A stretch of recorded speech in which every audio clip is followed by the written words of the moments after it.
আপনি কি জানেন পৃথিবীর সবচেয়ে শক্তিশালী সুপারফুড কোনটি?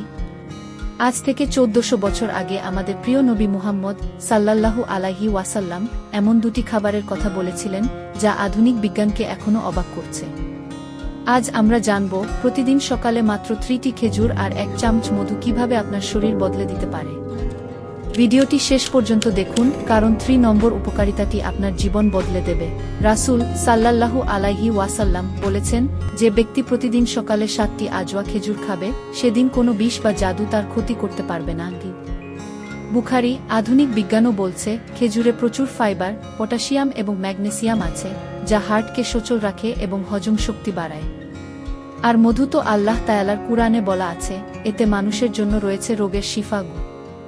তাই শুধু সুন্নাহ মেনে চলা নয়, বিজ্ঞানও এই 2 খাবারের উপকারিতা নিশ্চিত করছে। কিন্তু এটি খাওয়ার সঠিক নিয়ম কি? সকালে খালি পেটে 1 গ্লাস হালকা গরম পানিতে 1 চামচ মধু মিশিয়ে নিন এবং সাথে 3টি খেজুর খান। এই নিয়ম মেনে চললে শরীরের অনেক সমস্যার শুরুতেই সমাধান পাওয়া সম্ভব। এবার আসল বিষয়, উপকারিতা। 1. ব্রেইন পাওয়ার বা স্মরণশক্তি বৃদ্ধি। প্রতিদিন সকালে খেজুর আর মধু খেলে মন আরও সতেজ থাকে এবং স্মরণশক্তি বাড়ে। 2. হাড় ও দেহের শক্তি বাড়ানো। খেজুরের পটাশিয়াম ও ম্যাগনেসিয়াম হাড়কে মজবুত রাখে এবং হজম শক্তি দ্বিগুণ করে। 3. সারাদিনের এনার্জি বৃদ্ধি।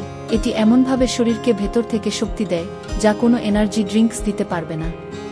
কাজেই শুধু সুস্থতা নয়, পুরো দিনটি আপনি আরও এনার্জেটিক এবং প্রোডাক্টিভভাবে কাটাতে পারবেন। এটি নিয়মিত করলে শুধু শরীরই নয়, মনের শক্তিও বাড়ে। আমাদের জীবন যদি সুন্নাহ অনুযায়ী গড়ে তুলি তবে রোগমুক্ত থাকা সম্ভব। তাই আজ থেকে আপনি কি এই নিয়ম শুরু করতে যাচ্ছেন? আপনি কি আজ থেকেই এই নিয়ম শুরু করবেন? কমেন্টে হ্যাঁ বা না লিখে জানান। ভিডিওটি ভালো লাগলে শেয়ার করুন যাতে অন্যরাও এই গুরুত্বপূর্ণ তথ্য জানতে পারে। আর নতুন স্বাস্থ্য টিপস পেতে সাবস্ক্রাইব করতে ভুলবেন না।